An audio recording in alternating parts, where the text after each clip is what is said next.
கேரள எல்லையில் சித்திரை பௌர்ணமி தினத்தை முன்னிட்டு கண்ணகி கோவிலில் சித்திரை முழுநிலவு திருவிழா ஆயிரக்கணக்கான பக்தர்கள் பங்கேற்று சுவாமி தரிசனம் செய்தனர். பச்சை பட்டு உடுத்தி அருள்பாலித்த கண்ணகி தேவி தமிழக கேரள மாநில பக்தர்கள் நீண்ட வரிசையில் காத்திருந்து சுவாமி தரிசனம் செய்தனர்.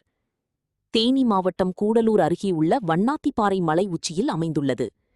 மங்களதேவி கண்ணகி கோவில் கடல் மட்டத்திலிருந்து சுமார் 5000 அடி உயரத்தில் அமைந்துள்ள இத்திருக்கோவிலில் ஒவ்வொரு ஆண்டும் சித்ரா பௌர்ணமி அன்று சித்திரை முழுநிலவு திருவிழா கொண்டாடப்படுவது வழக்கம். கண்ணகி கோவில் சித்ரா பௌர்ணமி முழுநிலவு திருவிழா இந்த ஆண்டு நடைபெறுவதற்கான ஏற்பாடுகளை தமிழின் சார்பில் தேனி மாவட்ட நிர்வாகமும் கேரளாவின் சார்பில் இடுக்கி மாவட்ட நிர்வாகத்தினரும் செய்துள்ளனர்.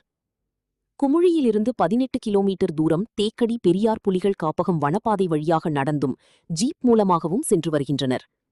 அதேபோல் தமிழகத்தின் தேனி மாவட்டம் லோயர் கேம்ப் பழியம்குடியில் உள்ள ஸ்ரீவில்லிபுத்தூர் மேகமலை புலிகள் காப்பக வனப்பகுதியிலிருந்து 6 கிலோமீட்டர் தூரம் நடந்தும் கண்ணகி கோவிலுக்கு சென்று தரிசனம் செய்தனர். பக்தர்களுக்கு தேவையான குடிநீர், உணவு, போக்குவரத்து, மருத்துவம், சுகாதாரம் உள்ளிட்ட அடிப்படை வசதிகள் தேனி மற்றும் இடுக்கி மாவட்ட நிர்வாகங்கள் சார்பில் செய்யப்பட்டுள்ளன. சுமார் 1500க்கும் மேற்பட்ட இரு மாநில போலீசார் பாதுகாப்பு பணியிலும் 2 மாநில வனத்துறையினர் கண்காணிப்பு பணியிலும் ஈடுபட்டனர். மங்களதேவி கோட்டத்தில் அலங்கரிக்கப்பட்ட கண்ணகி அம்மன் பச்சை நிற பட்டு உடுத்தி பக்தர்களுக்கு அருள்பாலித்தார். தமிழக கேரள மாநிலத்தை சேர்ந்த பல்லாயிரக்கணக்கான பக்தர்கள் நீண்ட வரிசையில் நின்று கண்ணகி அம்மனை வழிபட்டனர்.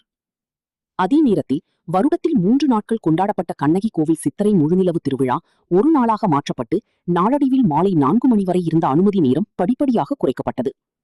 தற்போது இந்த ஆண்டில் அதற்கான அனுமதி நேரமும் மதியம் 2 மணியாக குறைக்கப்பட்டதால் பக்தர்கள் பெரும் ஏமாற்றமடைந்தனர். கேரளா காவல்துறை நெருக்கடியை மீறியும் 2 மாநில பக்தர்கள் கண்ணகி கூட்டம் முழுவதும் தமிழகம் மற்றும் கேரளாவிலிருந்து ஏராளமான பக்தர்கள் வருகை புரிந்து கண்ணகி அம்மனை தரிசனம் செய்துவிட்டு செல்கின்றனர்.